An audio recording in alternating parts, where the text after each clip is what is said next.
"I do not know. He is no longer in my hands," replied Villefort. As desirous of putting an end to the interview, he pushed by her and closed the door as if to exclude the pain he felt.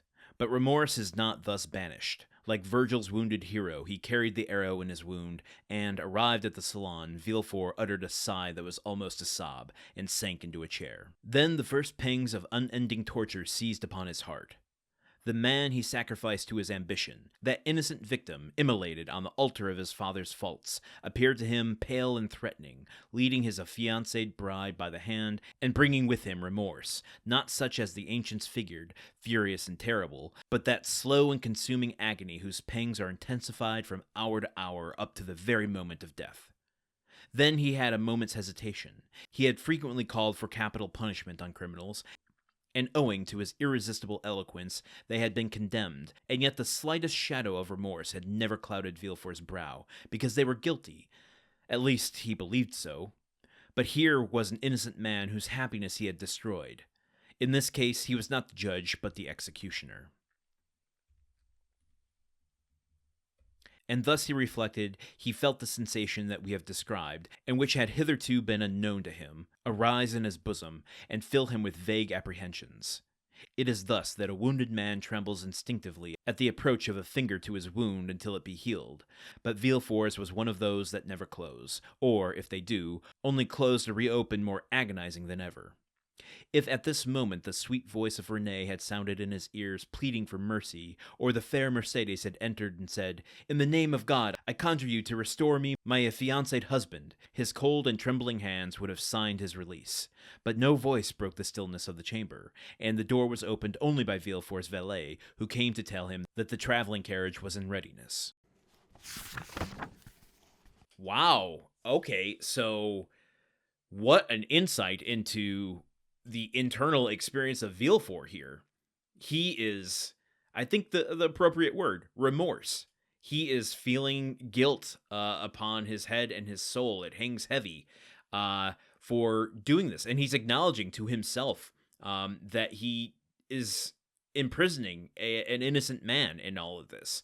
And that the guilt coming from the words of his betrothed Renée and that of equally innocent Mercédès. Like, he's, even though it wasn't explicitly stated here, saying that, yes, I condemned Dante to imprisonment, but I'm also ruining the life and future of Mercédès and their happiness and love together. This is weighing on him so much in this moment of like, and let's just acknowledge as well, this is happening only like an hour or so after interrogating Dante. While we've already seen what Dante's going through in these, this moment, he's probably on the boat on the way to Chateau d'If. The pressure, the stress, and awareness of what Villefort is doing in the moment isn't lost on him. And that is creating a pretty complex character. You could see it would be easy for Dumas to just write Villefort as a finger twitching. Okay, I'm doing the motion as if you could see it, where you put your hands together and then you pat your fingers together like an evil villain.